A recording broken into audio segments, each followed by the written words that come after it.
Riverdale Mills Corporation is one of the biggest wire mesh manufacturers with over 200 employees. The wire mesh galvanizing is a continuous process. During the production, the wire mesh will carry the acid and water and other liquids from the previous process into the next process and cause the contamination issue. We used to purchase plenty of the ammonium hydroxide to maintain the pH, and also when we drain all those acid water into our wastewater system, we need to use the sodium hydroxide to neutralize all this wastewater to meet our regulation requirement. So if we can stop the acid from traveling in the beginning, all this problem will be solved. When I started working on this project, we came up with several concepts and ideas to solve this problem. One of my team members suggested me to contact with Toray, and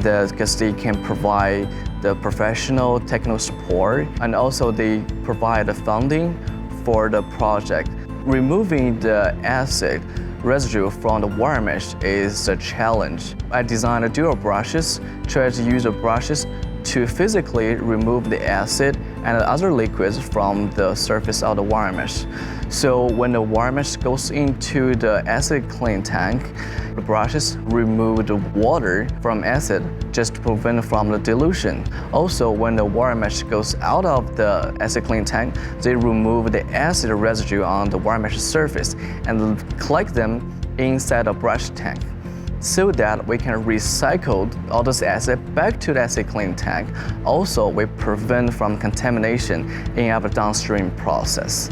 With the helping of the Toray grant, we purchased the major components of our project, including the stainless shaft, support plate, pumps, and the brushes, so that we can finish the project in less than 4 months. We saved about 55 to 56 gallons of acid every day, and we prevent all those 50 gallons of acid goes into next process and a wastewater treatment. We saved the cost on purchasing the hydrochloric acid, the purchasing of the sodium hydroxide, and the purchase of the ammonium hydroxide.